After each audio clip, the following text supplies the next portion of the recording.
All right, everybody. My name is Brent Ruff. And I'm Josh Teifke. And we are the hosts of the Hunt Trap Fish podcast. Today, we sat down with our friend David Sirk to talk steelhead fishing. We got into a little bit more than steelhead, but covered most of the winter steelhead fishing and a little bit more. We think you guys are going to dig it. So, without further ado, please give it up for our friend David Sirk. So, you have a catfish tattooed on your leg, but you also have a steelhead tattooed on you somewhere, right? On your arm? Yeah, on my arm. That's like your main gig, though, right? Oh, 100%, man. Steelhead, I look forward to it every fucking year. It's one of my favorite things to do. You're a tournament guy, too, yeah? Yeah. I fished quite a bit of tournaments. We had a couple canceled this year, weather, and it's more of the wind. That wind this year has been pretty rough. I mean, when your boat is hanging sideways with the current and you got little, water spouts coming up, it's a pretty rough day of fishing. It's probably when you go into the docks and call it good. No, you see, steelhead fishing guys, we stay out no matter what. we got life preserver kits on our boat just in case you fall in. I wouldn't have them on the boat. I'd have them on me. Oh, they're in flotation waterproof containers. But yeah, we fished one tournament and it was pretty rough. We ended up taking 8th place with a 4.2 pound steelhead, which by the way is the record smallest steelhead I've ever brought into weigh-ins. And how much was it? For what? 4.2 ounces or 4 pounds 2 ounces. And like I said, hands down. And there was a total of, I believe, 13 fish caught that entire day out of 70 guys. Oh wow! So it was. That's a slow day. It was rough. And the wind, like I said, the wind played a huge factor in it. So you couldn't troll the way you wanted to, and a lot of guys were just dodging the wind. Now, I mean, that was pretty much what we did. We just went from bend to bend to bend in the river where I knew a lot of these fish would be hanging out, and then just. Now, what are the rules as far as what you can use in these tournaments? The tournaments, you can use anything. Outside of dynamite. Really? Yeah. Electroshock. DNR rules always apply. But, they're steelhead, that's another reason why, one of the reasons I love these fish. You can't, actually, I shouldn't say can't. It's extremely hard, and I do not know a way of how to cheat for them. You're not going to go target these fish to snag them this time of year. You know, there's no magical lure or, mixture you can use to get these fish to bite. It's just a very evasive fish to try to, pin down and get them to do what you want. Mm-hmm. So, to my knowledge, I don't know any way to cheat, when it comes to a steelhead. But so, yeah, for the tournaments, any lure you want. I've seen guys use Rapalas. I've seen guys use, magworts, bass rigs, spinner baits, spoons, mag lips, hot and tots, wiggleworts, the whole whatever you got in your tackle box. Jigs, that was another big one. Jigs. Are you allowed to float spawn for them? Oh yeah, you float spawn on bobbers. You can bottom bounce spawn. Like I said, one guy was using spawn on an actual jig head one year. I've seen that work from the bank, but I haven't heard of people doing that out of a boat very much. Yeah, because they do it kind of like they do with walleye. They'll get on a drift and they just bounce. Oh, okay. So the spawn will go with the current. Just bounce bottom. And I don't know. Downriver. I don't know if when it's on the jig, maybe it looks like a little fish is trying to swim away with a piece of spawn or something. I don't know what the presentation is supposed to mimic, but these fish, when they tend to see it, they get pissed. Probably just holds it down in the bottom better. Yeah. Put a floating bag on a head, stick straight up off the bottom. Well, that and the other thing is probably with walleye. I don't know if done too much walleye fishing for jigging. Mm-hmm. The jig head isn't so much an attractant for the walleye. It's when that jig head smacks the bottom of the river, it creates a dust cloud, and then instantly when it smacks, you jig it up, and that minnow then comes shooting out of that dust cloud. So the dust cloud brings it to the walleye's attention, and then they can pinpoint the minnow. Well, if you're pinging off rocks on the bottom, that will actually bring them in, too. Yeah, the vibration. Underwater camera footage, they'll come in and check out smallmouth the same way. You take a hammer down there and beat on the rocks, and you'll get every smallmouth's attention. And then Yeah, that vibration, which brings to another good point when fishing for steelhead. And a lot of guys always look at like visual presentation of lures, that's not what you want to go for. Like a lot of lures, when we talk about tuning and that, like you put them in the water and you watch that line. I mean, that lure's got to be making a thump, thump, thump, thump, thump, thump, thump, kind of motion, because every time it thumps and every time it moves, it creates like a vibration, and then that is what the fish either dislikes or strikes at. I mean, because the visibility in the river, you got to think the visibility's down to 2 foot. Man, 4 foot. I've dove maybe. the river. You get in there on a bad day, you can't see your glove in front of your face. Yeah, and that's why, I mean, you got, like I said, getting out of people's heads of, when they like lake fish and the visuals, when you talk about like in the big lake, your color spectrum as you go down, your blues and your greens, the deeper you go is going to be the more vibrant colors. So like a lot of times when you're chasing kings, your purples, blues, greens, those are usually the higher end because you're 75 plus foot down. Well, light can't penetrate that far, so these are the colors that they're going to see. Well, the river, you're not. Well, like what about like glow in the dark? Even, like once again, the visibility then becomes pretty minimal, and I've never had any success with glow in the darks. Actually, believe it or not, the more success I've had in the river is at nighttime, and this is going to sound completely asinine, is with a black lure. Because a solid black lure, when you're running it at nighttime, it absorbs all the color. Well, the river is not pitch black. Even as you might see it that way, the fish doesn't see it that way. Right. They pick up on all the colors, and they're more of a shade style. So, but when they see a solid black lure, they can pick that silhouette out of non-black items all behind it. So it might look just black to you, but they'll see the lighter tones of black and the grays and that, and then that solid black lure sticks out to them, and they'll see that moving around. The way that fish's eye has been described to me is almost like everything is a neon sign when it's underwater. Now, I don't know how accurate that is. I'm not a biologist, but I imagine like the glowing colors on lures, when it's pitch black out, there's no light to reflect off anything. So the darker, the better, the more it absorbs, like you're saying. It's actually going to be able to pick something out of the water. Right. And that's going to be, like I said, that's based off of its backgrounds. They're picking that lure. That lure is going to be easier to pick out on the background that it is, which are black to black. If you had a gray black background and you put, a solid 100% black lure out there, it's a lot easier to see it. Right. Unless you actually put its own illumination source, which the glows, I have heard guys work. Like I know king salmon, when you chase those in the river, usually those glow thunder sticks are pretty hot. Steelhead, I personally just have not had a lot of luck with it. Right. Now, so how important is smell? Because like when you use the spawn sacks. Oh, smell is super important. Right. It's, it's not everything, but it's to the point where I've noticed, like for when I do tournaments and that, some guys won't do this, but is cleaning all my lures, which is a pain in the ass, by the way. I mean, I have hundreds of lures, and on a tournament day, you don't know what you're going to use until you get out there, because it all determines, water temp and clarity and all that. So I always clean my lures, and it's very basic.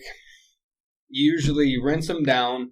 You spray them down with a base like WD-40, which helps bond to any oils that might be on that lure from a previous fish or a previous bait or a previous scent additive that you might have done. It just helps bond to it and really soak it in that lure. And then you use like a Joy lemon dish soap, because apparently, once again, I'm no biologist, but apparently they can't smell lemon. That's fucking weird. I know. Lemon, they can smell any other fruit. Because they are scent. Like just lemon? Well, I don't know if it's just lemon, but I know like as far as the dish soap flavors. I mean, I've never seen strawberry dish soap, but so I can't. I mean, is that why you're single? Come home, wife opens up the dishwasher, 300 fucking lures hanging in there. Yeah, that might have had a little bit to do with it. Something to do with it. Hanging from the ceiling fans, everything. Don't touch them. Get out of the house. You're making smells. Can't cook dinner tonight. Yeah, they are.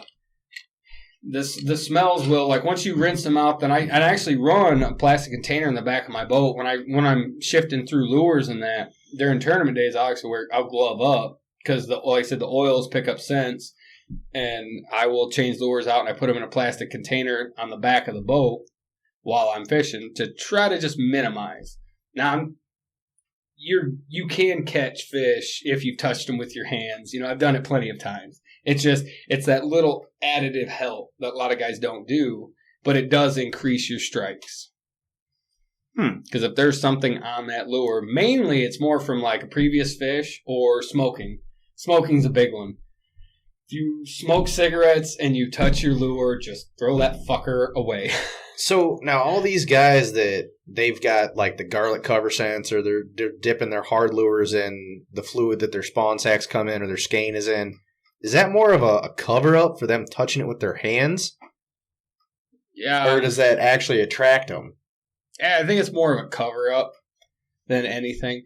There's a little bit of an attractant to it. Like, once again, unless that fish is extremely hungry, it is not coming upstream looking for food. Right. It more triggers, like the spawn additives. Like, I actually don't use any like fire brines or anything like that. I've done it in the past. I haven't seen the added hits. There's no real benefit to it. No, the only thing that I've ever done is just strictly like borax hand soap, and that just simply preserves and actually tightens up your spawn membrane to kind of hold a lot of money too. Oh yeah, and actually it kind of gives it the illusion when you drop it in, when that borax goes in, it creates like a very milky slime trail that sticks to that, so it almost looks like a fertilized egg. And that actually helps when, like this time of year, the steelhead are getting ready to spawn right now. So them getting ready to spawn, when they see a fertilized chunk of steelhead eggs going down the river, they're in panic mode because they're, in their minds, it's something else has attacked another nest. Right. They don't want anything to find theirs. So they're not striking at spawn as I'm hungry. They're striking as it to get it the hell away from them. That's why spawn hits this time of year are a little bit. You'll either get like two styles of hits. They're either going to be down in their gullet because it's big enough that they just need to get rid of it, or it's just smashed right into the beak of the fish, right into the nose. They're just charging at it. They're not actually opening their mouth. They're just trying to push it out of the way. Right. Man, so like, would you be out on a day like today if you didn't have to work? For those of you who don't know what we're talking about, it's what? 30 mile an hour winds. Yeah. 15 degrees. 1 degree wind chill. The snow, the temperature, and some of the wind, you're absolutely right. I'd be out there. This wind is, once again, it's so severe right now. It would be so like almost impossible for me to get my boat even straight. Not to mention it'd be pretty dangerous out there right now. But right, the wind would be the only thing that'd keep me off that river right now. Do you have anywhere we can go get warm?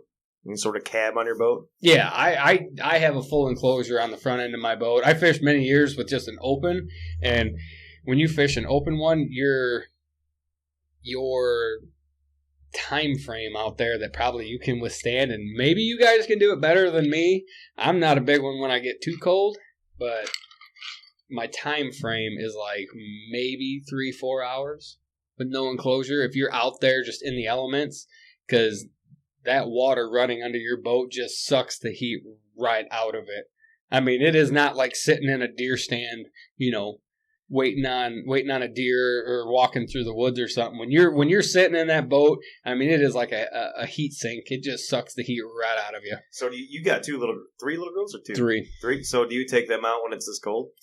I've taken the oldest one. Not this cold, but yeah. I mean, winter time. The oldest one will come out with me no matter what. She's a trooper. How old is she? She's 10. Josh, nope. I've done winter steelhead fishing on the river, and if it's a day like today, I'm sitting at Connie's, the local watering hole. Yeah, she's been out there through a lot of it. Ice chunks floating on the river, dodging icebergs, that whole 9 yards. And that was all last year, so she was 9 then. But yeah, the oldest one's more like me when it comes to fishing. The middle one, if it's good weather and we're catching fish, she loves it. But about 15 minutes of not catching fish, you're getting cold, she's like, Dad, can I go swimming? Or can I do this? And 900 questions, you know. And when it's this cold, you can't exactly go. Right. She's more take of a dip. And I've asked her before, been like, you know, hey, you want to go to Grandma's, or do you want to come out fishing with me? She's like, I'll go to Grandma's. Like, it's not even a question for her. So I don't think the middle one's going to be into it as much, but definitely the oldest one. Nice. Do you do any hunting with them? Yep. The oldest one we've deer hunted the last couple years. This was the last year that I told her she was going to actually just sit with me. Next year she'll actually be, you know, on her own, huh? wielding her own gun, you know, nice. Practicing and you know, and that's what I've told her. If she wants it, I kind of got to leave a little bit to her to, you know, want to pursue it. Obviously support her in it, but you're talking deer hunting though, not deer hunting, right? Now she does and has looked at getting into doing some bow fish in the spring with me, which she has her own bow now. Dude, I've never done it. It is amazing. I could never justify it just because. You know how you justify it, Brent? Get chickens. Right. Feed them. Right, well, that's what I'm saying. I totally get it. You already have the chicken coop. I know. I mean, just think of... Have you been talking to Allie? Think of all the eggs you could have. You and my girlfriend in cahoots. And think of all the eggs you could have. I wouldn't have to go buy eggs from bartenders. Here's my thing, and you can vouch for this. Chickens are disgusting animals. They are foul creatures. They are disgusting. Geese are worse. But yeah, dude, chickens are just... No. I mean, I would love to have a couple, like, for the eggs, like you said, but, like, 3 max. 12. No. I think I'm down now. I think I'm only at, like, 40. Oh. I just... Jesus. I was up to, like, 80-some. Were you killing them and selling them? Nah, just chicken hawks. And I have an eagle now that's coming over my property, and that's frowned upon to shoot them, so... Yeah, just frowned upon. They don't even want you to shoot at them. Like chicken hawks, you know, if you call the DNR, you know, they're not supposed to shoot them. But they'll tell you, like, well, have you tried shooting at them? Like at the ground or around them, like in their area, because a lot of times that bang in the shotgun will scare them off from that area from trying to feed. But if you even get caught pointed a shotgun in the same vicinity as a bald eagle, like, wonder why you're going in handcuffs. Do you own a paintball gun? I was thinking about just putting like explosives out there or something. You said I couldn't shoot something. It. Never said I couldn't blow it up. Something. Creating a loud noise to scare that bastard around. But even then, it's like, have you ever seen a bald eagle when they're down close to you? Them things are like 4 or 5 foot tall. Oh, yeah? Standing.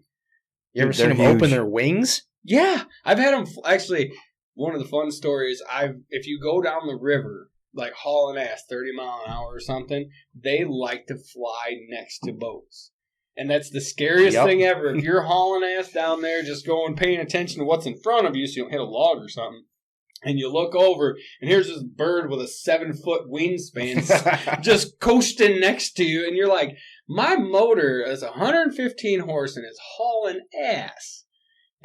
and you're just gliding. And you're gliding. Like, what's your secret? This shit's costing me a couple bucks an hour. But yeah, that's bald eagles and chicken hawks. Those are a pain in the butt.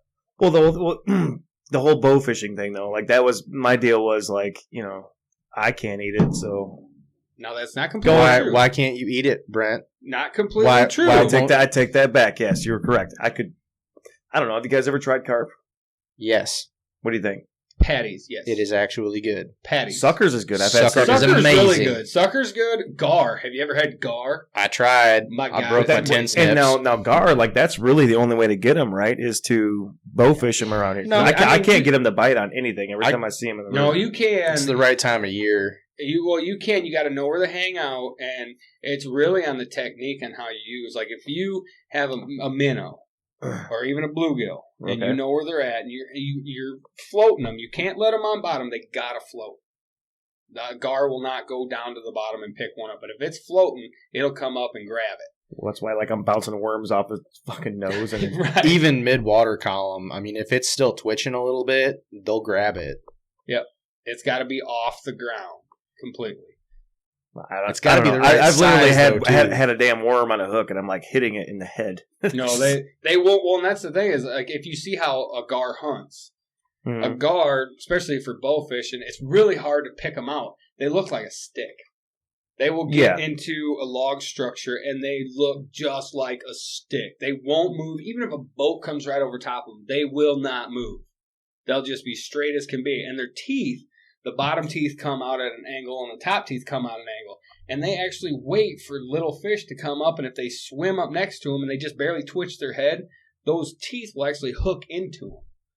So Really? they don't even have to open their mouth to hit the bait. I've caught 3 or 4 of them on accident down at the dam, and every time I catch them, the hook's not in their mouth. The line is wrapped around their jaw, because that's how they do it. They smack it with their head. When they smack it with their head, that line wraps, and then they start rolling. Yep. They're done. Get their jaw wrapped up. When they're wrapped up, they come in like a stick. They do that gator roll. Oh shit! I've heard they're pretty good. There's a certain way you got to fillet them, right? With tin snips. Yeah. I broke my 10 snips when I tried. Walk me through this. Pretty basic. You can cut the heads off and then, or create a hole, and then you take tin snips and go from the front to the back. Do not go from the back to the front. These scales, Sharp as fuck. they're like armor. If they Really? poke you, they will slice your hand wide open. No shit. It's like, I mean, it literally is like sheet metal. So you have to usually I usually cut them from the top across the back and then just peel. Now, are they like a bony fish, like pike? Not, They're the ones that I opened up. I don't know about below the ribs, but it's like 2 back straps off a deer right on top. Right. That's all I ever pulled out of them. that's the majority of the meat. I mean, kind of like a northern pike when you fillet them out. Right. Well, Okay. don't get me started on that. I'm good at those. I like northern pike. No, pike's good. Pike. Bony though. Nope. Nope. Wrong. Wrong. Don't think so, Bert. I don't think so, Bert. Take that fillet right off. Take the ribs out. Skin it. And then right around the lateral line, those Y bones come down, and it's just like the shape of a Y. The videos are all over YouTube. Right. Come down on the top side of it, run out towards the top of the fish, and then it's like a ½ inch down, right in line with the lateral line. Cut straight down and come out. It'll look like just like a little Y-shaped, Right. really long strip of bones with a tiny chunk of meat in the middle. Yeah. I've never really caught that many pike. I've caught a handful of them, but We'll fix that. yeah, I know. I've never really gone out after them And because just to be clear, you can't shoot them. right, Allegedly. right. There used to be a season on it at one point, I believe. Well, you can see the thing is, and we've You asked used to be able to spear them. Well, right? we've asked Yes, the DNR. spearing. There's a season for spearing these pike, and you can actually shoot them with a bow and arrow, but it has to be through the ice. So I asked the DNR. I said, "Okay, what if my hole is really big?" And he's like, "Well, define big." I was like, "There's ice on the bank of the river." Like, technically, there's ice everywhere. Like, if I'm dumb enough to be out there in January, February, and there's ice all over that river, like, can I not legally shoot them? What'd they say? They won't give me a clear answer on it. They Oh, said... oh yeah. of All course right, they I'm will. going to call Travis. Hold on. Travis was actually the one we asked. Really? Right? Yeah. Yeah. That's disappointing. One of the local COs. Yep. Yeah. You want me to stop at Zach's house? Another local. Yeah, he's right. He's right on the road. No, he's been pretty good to me. I can't. He's checked me several times. Been very decent. He's definitely a good one. Both of them are pretty good guys. I went to school with both of them, so. But I get, like with Tyler, I get the gray area where he's like, I'm not. If I tell you yes, you're going to use that against me. If another DNR officer comes and wants to ticket you, and I get like that's a sticky situation. Like Now, let's be honest. I'm not going to go out in February just to shoot northerns with a bow. Right. I want to know. But if wanted it to. happened... Right. So they say through the ice. They don't have like a month window or anything. There's no actual season on it. So you can't be like, it's 65 in January in Michigan and Grandmere has no ice. I'm going to go shoot pike. Right. That's fucked up. Well, and that, once again, is I'm like, well, how, I really want to know, like, how that process even works. Like, do you go in there, take a chainsaw out on some ice, and you cut like a 10-foot by 10-foot square, put some aerators down there and attract the fish, and then just shoot them? Like, I mean, or you just drill a bunch of holes and go walking across? No, it's like, it's just like they do the sturgeon. They cut like a 4-foot by 4-foot hole, drop white objects down there, golf balls or whatever, little plastic fish. Try and bring them into the hole where they can see them, and then you got to shoot through the hole or spear through the hole. But, I mean, you get a 4-foot by 4-foot hole. I wouldn't do that down here. We don't get enough ice. Yeah, say the ice better be more than 6 inches thick. Where have you seen 6 inches down here? You lying to your wife again, ain't you? my measuring string might be off. I meant centimeters. Right. Yeah, actually, that's another reason why I don't do a lot of ice fishing around this area. I'm not going to travel to go ice fishing. But when it comes back to the steelhead realm, as long as I don't have ice fully encapsulated in the river, I'll be out there. I can fish it from October all the way through as long as that river don't solidly freeze up. And then the good thing is, even if the river gets too iced up and there's too many icebergs out there and I'm afraid of damaging my boat or hurting myself, I just throw my waders on and go down to the dam. True. Like, you can fish for these steelhead all winter long. But it's wintertime, and it sounds like that really sucks. Oh, yeah, being when it's like 5 degrees outside, and I have done this, for the record. Go out to the dam, it's 5 degrees, it's snowing, it's blowing, and put my waders on, wade out into that river, waist deep, and fish for these steelhead with a bead rig.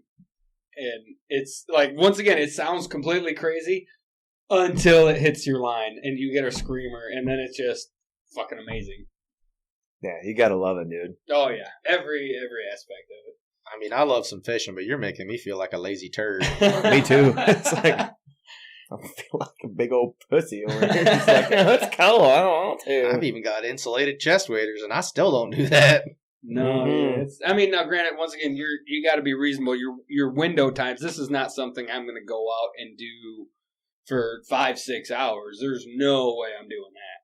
But it's a great thing to do. Like, if you get off work, because now is it getting dark around 5:30, 5:45, somewhere in there. If I'm getting off work at 3:30, I live 5 minutes away from the dam, so I can get home, throw my stuff in my car, go down there and fish that last hour of daylight, which is a good time to do it. And once again, if you only catch one, most guys go half the season only catching one. Yeah. I'd be happy with 1 an hour. That seems like a good ratio. No doubt. I've done steelhead fishing off the pier plenty, and 1 an hour is pretty nice. Right. And see, steelhead fishing is one thing I never really got into, because by the time the fishing kind of picked up in the fall, I was busy chasing whitetail and just didn't give a shit, I guess. 2-legged deer. And then when deer season's over, my big passion is to get back after the squirrels or set some traps for coyotes. I've just never, I don't know, it's never really struck me to go freeze my ass off on the river. Well, yeah, and to be fair too, steelhead fishing is one of those fishing that it's really hard for like a newcomer to try to, like, you're not just gonna go throw in your boat and find a steelhead and catch it. It's very hard. Like, I know some guys that had literally went 2 years of trying to catch a steelhead before they finally caught their first one. Really? I believe it. I believe it. And 100%. That's on their own. Don't get me wrong. Don't even bring this charter boat bullshit at me. Mm-hmm. I don't like charter boats at all. But for tournament reasons? Well, for tournament reasons, yes. And that's exactly it. And it's like, if you want to talk about cheating for steelhead, that's one for me. When I get someone that wants to brag about, I caught this 10-pound steelhead, yeah? So, I went on this charter boat last week. No. That guy's out there every day and maps out everything. He caught that steelhead. You just reeled it in. Mm-hmm. You know, there's a difference when if you want to talk about a steelhead, when you go out there, you know, whether it's on the shore or on your boat, you go out there, find that fish in the St. Joe River. St. Joe River is one of the hardest rivers to pin those steelhead down because it's a wide river. Like you go up towards Kalamazoo and like the Betsy and that too. Right. I mean, you have a river here that's deep and wide. It's very hard to pinpoint these fish down. And if you go out there, fish for them, and hook one, catch it, bring it in, that right there, that's where it's at. So your freezer's got to be pretty stocked up then, huh? Yeah, I need to get rid of some right now. Yeah. Raising my hand, buddy. I got you.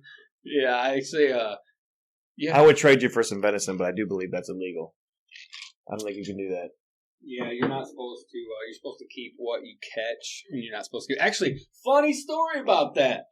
Here we go. Steelhead fishing. I almost got my ass beat down at the dam one year. I mean, part of it was probably my fault because, I was younger. I was a little bit more of an asshole, a little bit. And me, no. Right? Well, I do a lot of a lot of steelhead fishing, so I got it down. Well, I was one of those years. It was getting colder out. Getting off work, I'd run down to the dam, get my waders on, I'd fish. Well, I had been fishing out in my boat and kind of picked up on some color schemes that were happening. Talking to a couple of my buddies and that, and he had actually drifted me towards doing more of it was a different rig setup. It was like more of a single white bead, and it had like 3 orange dots on it. So I was like, okay. Like, I get, like, white was starting to be kind of a hot topic out on that river at that time. So I was like, all right, well, yeah, I can do that. But he's like, hey, the key, though, is don't use a treble hook on the end. If you ever bead fish, you usually run your hook, and then about 1 inch up, you'll do what's called pegging a bead, where it's like a gelatin rod that goes in there and stops your bead about 1 inch up from your hook. And then you can run it up to your 3-way where you got your weight and all that. Well, anyway, I was like, okay, cool. I got a new setup. I'll try it. So I get down to the dam. Now, it might have been a little taunting on my part. The guy that was down there had been down there all day. I don't know how, but you can imagine being out in the river all day long. He's freezing his ass off. He's from out of town. So there was no, like, going back. He was there all day. So he was trying to catch a fish. So he has not caught a fish all day. I come down, I go to my normal spot. He's semi-close to me, so I try to be a decent fisherman.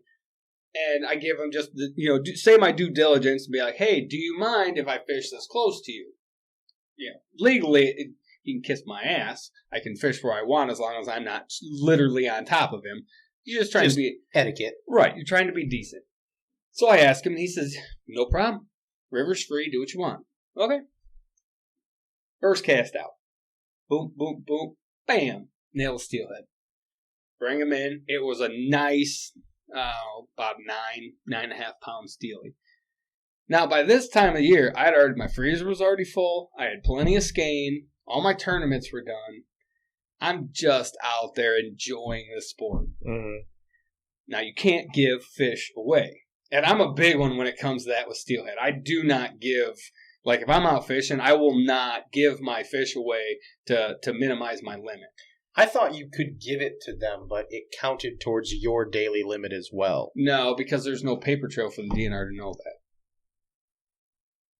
There's, like I know there's other states where you can give something away, but you have to have, like, some sort of written trend, I wonder if that's what I'm thinking of. Because I recall... Now, this was coming from DNR back in high school. We were getting checked down on the pier, and there were guys that were like, hey, we only caught one, and they were trying to give it away. Like, can we give it to these kids?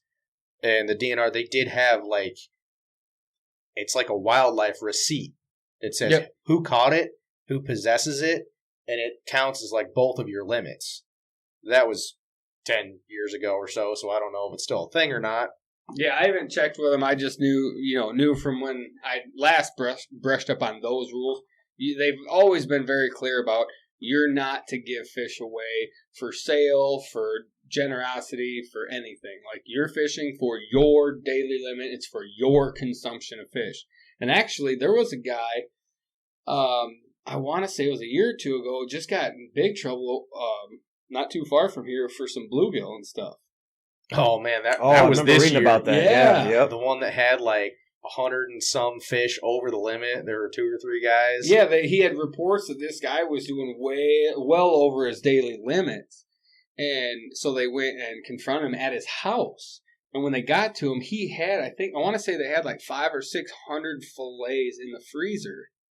And what they got him with wasn't so much over the daily limit, it was over the personal consumption of fish. Or the possession limit, right? Yeah.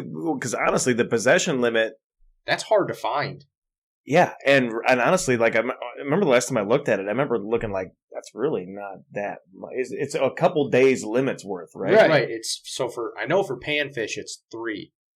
Yes. 3 days yeah. limit. So it's 25 panfish. So it'd be 150 fillets total. Yeah, 150 fillets total. Per licensed fisherman in the household is what you can have in the freezer. That's just panfish, though. I think walleye is 3. But really, I times mean, daily limit, I'm not sure. like just say like you're I'm gonna involved check with on that. involved with your church or something, and you're doing a big fish fry or some shit like that. You know what I mean? Like 150 fillets. I mean, that's a lot of fillets. Don't get me wrong. Right. But right. I don't know. I just feel like that's a law that a lot of people break. They don't even realize it. Well, and I think it's not. I think it's one of those laws that's in place for when the DNR need it. If they need it, they can use it. I was like, you have to, in my opinion, you have to really fuck up for them to like, right. I mean, go snooping around. Come in and raid your freezer unannounced. And even then, I want to say that they were pretty lenient on what they actually hit him with. I think they only hit him with 1 count when they could have hit him with a bunch of other stuff. But yeah. So I mean, back to the story. I'm pretty straightforward when it comes to that. So I catch this fish. Guy asked me, "Hey, you want me to net it?" No, I'm fine. He's like, "Well, you didn't bring a net. How are you going to get it up there?" I'm like, "It's okay. I fish for these all the time. I'll be fine." There's a way of circling around the fish, running them up to shore, and then actually kicking in the water, and they'll actually jump up on shore on their own. Done it many times. You know, it's less stress on the fish, I believe. So I get the fish out. I unhook them. Get them out, and I'm like, okay, kind of look at them, take my picture, walk back in the water, and let the fish go. As I'm letting this fish go, this guy's like, "Hey, what the fuck are you doing?" I said, "I'm fishing." He's like, why'd you just let that go? I said, "Well, because I caught it. I'm not going to keep it. I'm going to let it go. I can do that." He's like, "No, next time you catch a fish, if you're going to let it go, I'll keep it." Well, not wanting to fight about it because the fish was already gone, I just told him, I was like, "Okay, sure." Which any guy knows, when you say sure, that's the universal language for, yeah, fuck you. Yeah, pretty much. But, so apparently this guy didn't know. So, needless to say, 3 casts later, I'm hooking into my second now steelhead. So this guy's blood has got to be boiling. You've been out there all day. You're not catching nothing. Right. This jack off me shows up and in 3 casts nails Just 2 killing steelhead. it. Yeah. And I'm literally fishing right next to him. I gotta say, you really hurt my feelings that day. I'd never let that go. You were the one that tried drowning me, huh? But yeah, I thought the river was deeper than it was there. My bad.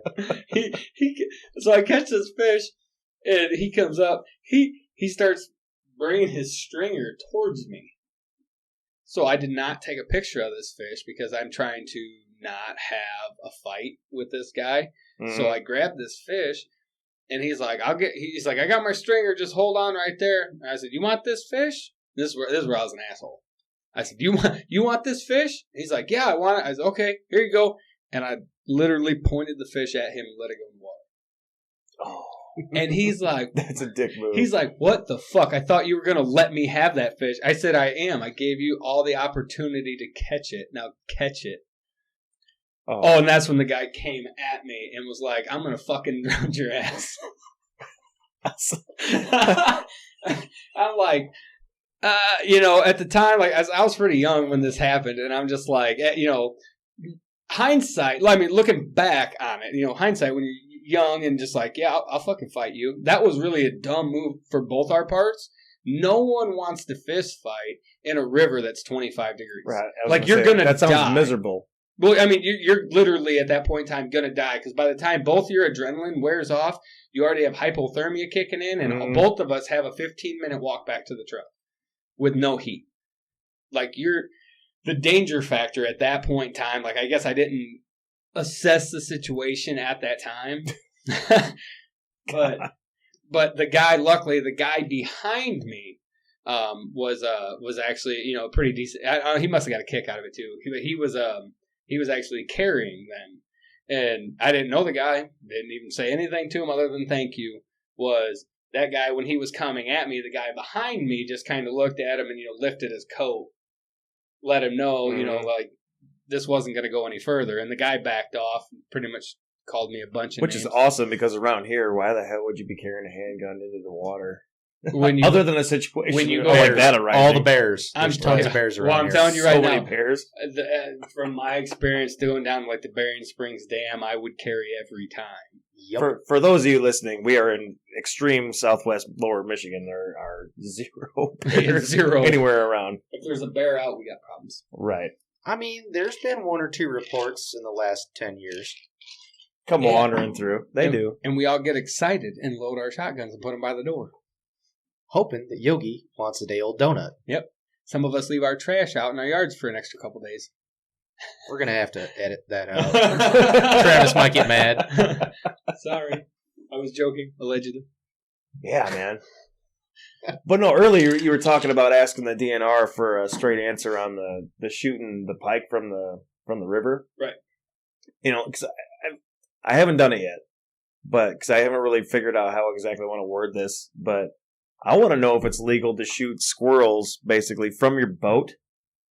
If you are floating down the river, say, and you see a squirrel in a tree overhanging the river, if you anchor, shut your motor off, and take a .22 and shoot the squirrel and it lands in the water and you retrieve said squirrel, is that legal?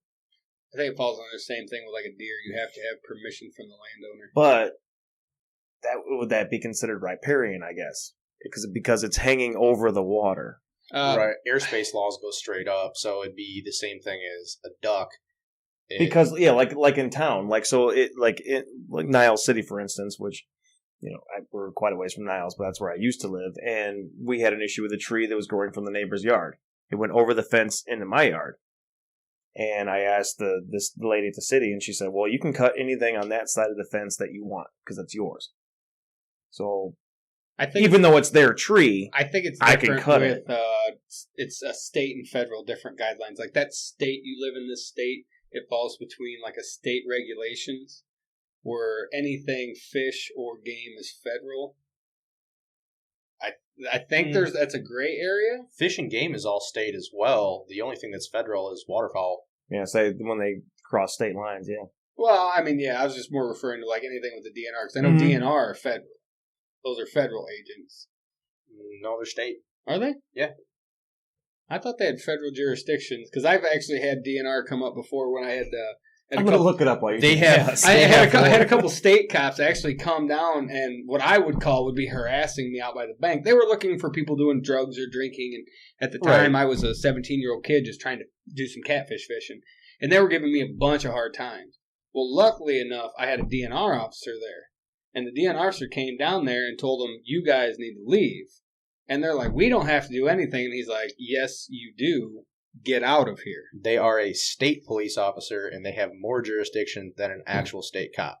Well, I knew, and that's where I was getting. I know they, like I said, the state boys, it was not a good day for them. Like a DNR, if he has probable cause, he can walk into your house and search your freezer without a search warrant. This is from GameWardenEDU.org. And it says, game wardens, often referred to as wildlife officers, conservation officers, or fish and game wardens, are members of state and federal wildlife conservation teams. Well, that doesn't fucking answer the Well, question. fuck, when nobody's wrong. Trophies for everybody. Dude, participation trophies. The 90s ruined everyone. Well, without reading into that, I mean, that could mean, you know, that there's a Maybe there's federal both. level. Yeah, there could be And the state different level. tiers, maybe. Well, now, if they're saying Department of Natural Resources, are they saying actual DNR, like DNR officers? Because I know there's sections of the DNR that are just more like biologists. Right, but if you look at MDNR, like Travis, for instance, A CO, a conservation officer from Michigan, is state, right? But then you get into but he's state with federal jurisdiction, though, isn't he? No, they'd be like park rangers because all national parks are federal. Oh, yeah. Once again, I guess that would be and then that would be a good question for one of them. Would be like, okay, like Tyler, for instance, could you go? And assist, and could you go, to like Grandmere Park and enforce your laws down there? Because Grandmere Park, a state park. Damn it! I don't know any federal ones. Like offhand, I don't know any federal ones, but generic Yellowstone. I mean, that's a big ass federal. Manistee. If Tyler's down in Yellowstone, federal or national? National, but I think national's federal. Yeah, you know what I meant. National or state. No, they don't, Brent. But that's a national park, right? Not a state park. It is. It's labeled as national forest, so I imagine it's federal. I don't actually know. I don't know the exact answer to that. I know that I would say out of county sheriff and state police, DNR are above them when it comes to the natural resources of the state. Oh yeah, they're top dogs in the state for sure. Like I have seen some very scary things with DNR officers that you do not push their limits. That is not someone to talk back to, or if you do not agree with what they're doing, that is definitely a battle. Like you go to court and fight it. Yep. Do not argue with them in a boat or whatever. I've seen them take boats and trucks and. Early in the spring when the steel are still in the little water, yeah, they definitely keep an eye. I've been stopped quite a few times, but every time they've been polite. They've never been assholes to me. I don't feel like just asking what you're doing, as long as you're abiding by the law and doing what you're supposed to be doing. Not a big deal. And they're very proactive in education too. I mean, if you see one at like a launch or something, or they do stop you and just do a routine boat check. You got a question, ask away. Like I've never had one be like, yeah, I don't have time for that. Now, granted, you ask them a very sticky situation question, aka the shooting pike through the ice in the river. Yeah. Right. They might not give you the most straightforward answer to give you permission to do something like that. But for everything else, if you have just generic questions, man, they'll give you, if they don't know the answer, they'll give you the link, and that to find out the answer, or they'll get back with you. So you remember back in the summer, I don't know if you guys seen them, all the vans that were hitting up, especially Hickory Creek. Every road access, they were like getting out and putting this pesticide in the water to kill the lampreys. For the lampreys, yeah. Mm-hmm. I tried slamming them with questions. They're like, I don't know. Yeah, they were just out there dumping it. I didn't realize they subbed that out. I thought that was all internal. I never paid attention. I thought those guys were fishing. I'm like, oh, that's not legal. You can't do that. You can't be in there. No, it was crazy though. Like there was dead lampreys floating all over the place. I didn't realize how much actually worked their way in. Right. I saw, so down at the Berrien Springs Dam, this had to be 9 years ago. I was up there with one of my buddies, and one of the biologists working for the DNR called us up on top of the fish ladder because her trap got stuck and she couldn't get it out. We couldn't figure out what she was trapping. Got up there, helped her get it all out and everything, and there was thousands of lampreys in this trap. Just 1.5 foot long, little wormy snake lampreys going crazy. There's a ton of them, and they trap them in the fish ladder to see how many are in the river. They're everywhere. Oh yeah, there's a bunch. It's terrifying. How would you describe a sea lamprey to somebody who's never seen one before? Ex-girlfriend. Have you seen the movie Tremors? Blood sucking with teeth. They are like giant leeches, right? Pretty much. It's like an eel, but its mouth is, instead of being closed, suction cup. Yeah, it's a suction cup with teeth. Yeah, it's not using like suction necessarily to stay on. It just uses it enough to get the teeth in. It cuts perfect circles. And I don't in the even know if sides I of would fish. say a leech. Like a leech would be like, I said you know, eel. like Spider-Man was a man, and then until he got bit by the spider and turned into this like super freak. I said turn eel. into a woman? Turned into a woman? Yeah, exactly. Turns into like some super leech. Well, like, so. Teeth. And this is I'll give this kudos to a lot of the DNR and a couple of the organizations that help prevent a lot of these lampreys around our area. I have not caught a fish with a lamprey on it in the river. And you do. I do A lot of fishing. fishing. So that's what I'm saying. I mean, whatever they're doing a good job, and they're definitely keeping the numbers down to help keep the population of fish up. Do we know where they came from? It's a sea lamprey. From the sea. Saltwater. SEA. I don't know how they even live in the lake. Well, Seagulls. They do. Seagulls brought them in. Seagulls. Blame the Lamprey, seagulls. Seagull. You Damn know. seagulls. They little fuckers. I'm going to blame the pelicans because I don't think Michigan is supposed to have pelicans, but I see them on the river. Yeah. I don't know what those guys are doing. Apparently Florida got too damn hot. Apparently, well, it's either that or Michigan's staying too warm. I mean, not on a day like today, that's for sure. You know, dude, it got- sucks today, dude. Well, and anyone that does, like, any of the listeners that do, like, duck hunting or stuff like that, I mean, I think everyone can agree this year and the last year have been garbage for the winter and the flocks coming in, Well, the migrations. You mean last year was a record high temperature for November in Michigan? Yeah. Like, ever? Yeah. That doesn't affect duck migrations. Never. No. No, we didn't have a single lick of ice this year until after the first of the year when everything was shut down. Where did you find ice? Now there's ice in my pond. Oh yeah, I forgot mean- you got your pond going on. Yeah. Now there's ice. Today it's 15 degrees outside. Last night there was no ice. Today there's ice. Yeah, it was pretty damn cold today. Is there anything else we want to cover?